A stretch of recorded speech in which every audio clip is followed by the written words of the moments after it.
Bangladesh cricket board BCB সোমবার কেন্দ্রীয় চুক্তিভুক্ত ক্রিকেটারদের তালিকা প্রকাশ করেছে। চলতি মাস থেকে তালিকা অনুযায়ী বিসিবি থেকে বেতন ভাতা পাবেন ক্রিকেটাররা।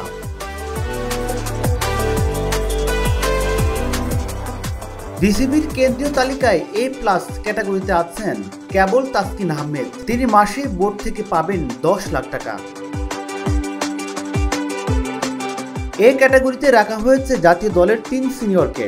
তারা হলেন নাজমুল হাসান শান্ত, মেহেদী হাসান মিরাজ এবং লিটন দাস। তারা 8 লাখ করে বেতন পাবেন মাসে। কেন্দ্রীয় চুক্তিতে শান্তদের মতো এ ক্যাটাগরিতে ছিলেন মুশফিকুর রহিম, কিন্তু ওয়ানডে থেকে অবসর নেওয়ার পর বি ক্যাটাগরিতে রাখা হয়েছে তাকে। ওই ক্যাটাগরিতে আছেন মোট 7 জন। তারা হলেন মুশফিকুর রহিম, মুমিনুল হক, তাইজুল ইসলাম, মুস্তাফিজুর রহমান, তাওহিদ হৃদয়, হাসান মাহমুদ এবং নাহিদ রানা। তারা প্রত্যেকে পাবেন 6 লাখ টাকা করে বেতন। বিসিবির কেন্দ্রীয় চুক্তির 22 জনের তালিকায় নাম আছে 39 বছর বয়সী ক্রিকেটার মাহমুদুল্লাহ রিয়াদের, কিন্তু বিসিবিকে তিনি অনুরোধ করেছেন কেন্দ্রীয় চুক্তিতে তার নাম না রাখার জন্য, যে কারণে মার্চ থেকে কেন্দ্রীয় চুক্তিভুক্ত হবেন না তিনি। বি ক্যাটাগরি হিসাবে বেতন পাবেন ফেব্রুয়ারি পর্যন্ত।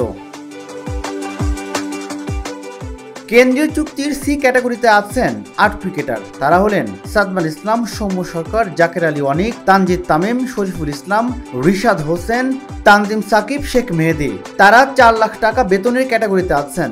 ডি গ্রুপে থাকা 2 ক্রিকেটার হলেন পেসার খালেদ আহমেদ এবং স্পিনার নাসুম আহমেদ। তারা পাবেন 2 লাখ টাকা করে। টেস্ট ও টি-20 থেকে আগেই অবসর নেয় শুধু ওয়ানডে খেলছেন 39 বছর বয়সী ব্যাটার মাহমুদুল্লাহ রিয়াদ। তার ওয়ানডে ক্রিকেট ছেড়ে দেওয়ার অর্থ হলো আন্তর্জাতিক ক্রিকেটকে বাই বলে দেওয়া।